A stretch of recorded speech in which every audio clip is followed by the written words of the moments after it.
And instead of the mechanism driver being Open Virtual Switch, we're going to say Linux Bridge.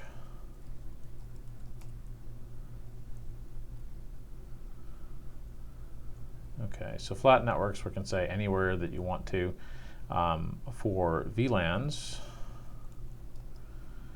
we're going to say, and this is kind of weird, you have to create this thing, FizzNet, there's another mapping, and this could be default or a number of other things. And we had VLANs 300 to 364 defined as potential VLANs that could be created for tenant networks. And that would allow us to create a VLAN like VLAN 303 as a tenant external network, for example, for mapping into our VMs that become our overcloud. ML2 tunnels, so if you were going to do GRE or VXLAN tunnels, the tunnel ID range would be important. We're not doing that. We're not doing a VXLAN group, but that's where you'd put a VXLAN multicast group. And VNI ranges, I think you probably want more than 90 VNIs, but anyway, that's that. L2 agent, in reality, this should probably key off of the tenant type driver or the ML2 driver, because, well, I'm not going to use Open vSwitch, but I'm going to say Linux Bridge. And here's our Linux Bridge interface mappings. So this is actually important. And we're going to say FizzNet is going to be ENP7 S0. That was from looking at the actual physical infrastructure that we actually built out against, was the second interface. And again, this is a CentOS mapping of names, so you have to know what those mappings are. I actually wrote them down as we went through them. And then we're going to create I'm going to create a FizzNet 1 in here just to have it mapped. P8S0 is the other interface that we have available to us. This gives me a way to tell OpenStack which network to consume if I want to specifically call out a network instead of just calling out a specific interface directly. I could actually create 3 and include the ENP6S0, which is the default interface, but we're just not going to touch that one beyond using it for management here. So then this is OVS information. We're not doing anything with OVS. But if you were going to use OVS instead of LB, then you would do these same FizzNet mappings, or actually in this case the FizzNet to bridge name for OVS mappings here. You would still then have to actually map the physical interface into those edge bridges, which you would then define further down this file, I believe. We're not doing VXLAN. We're not using SSL for Horizon.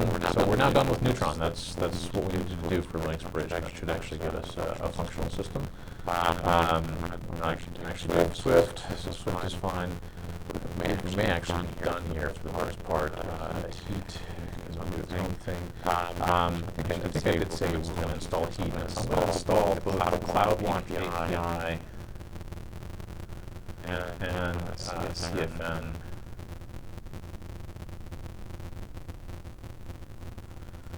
So that I can potentially tie in the thermometer, scale down model, heat admin. Something interesting.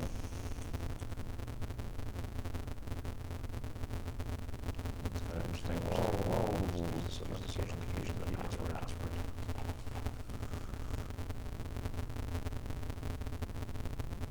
Looks like a glitch in script.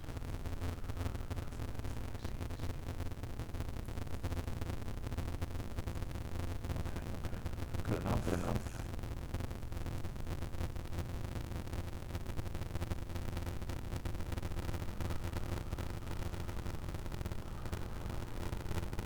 Since this is actually an admin user and a user specifically, I am actually going to make this one cloud.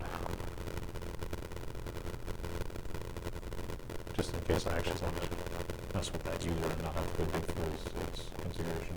Tempest is a OpenStack validation tool. We're not going to configure Tempest.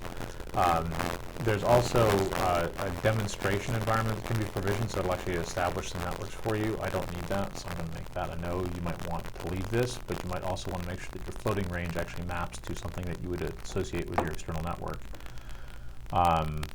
Should I grab an image? This is all for the Tempest and or test environment, and so we're going to leave these as they stand. We're not going to configure an all-in-one OVS bridge. This would actually take your management interface, usually your ETH0 equivalent interface, and actually map it into the OVS external bridge, so the BR-EX bridge, and reconfigure your network to map onto that. So it's actually a pretty useful tool if you have a single interface machine that you want to actually configure, unlike this environment where we've configured multiple interfaces. So just be aware of that particular parameter. And we'll just go through the rest of these. Redis, Mongo get configured for some of the services. We're not setting up HA or any of the rest of these Redis services. Not doing anything for Hera or Trove. Config Nagios password. Well, I don't want to try to remember that one. So we will again make that one cloud. And yeah, since we're not setting up Trove, that's it. Well, so now we have gone through the PackStack config file, and we can now run PackStack. And this is as easy as saying use this answer file that we just created.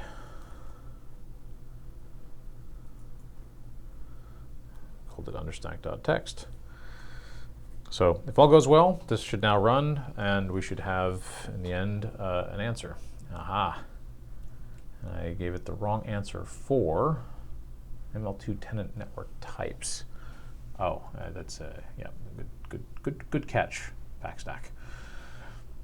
So we will go find that.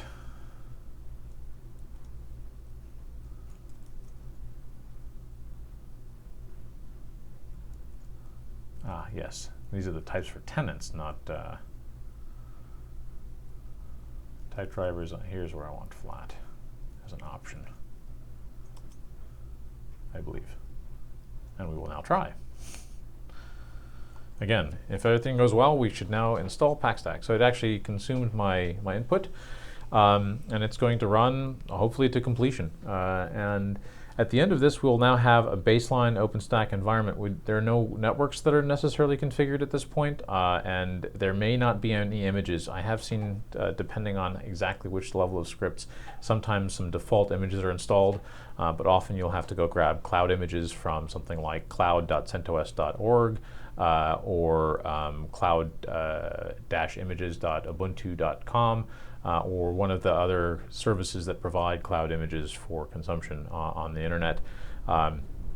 Actually, within the PackStack file, there was a path to a Syros image that you could also grab, download, and install. This will take, usually it takes about a half hour is my experience with a reasonably speedy internet connection. But at the end of this, we'll have two hosts, so the controller and a compute node running OpenStack on top of UCS Blade servers within a chassis.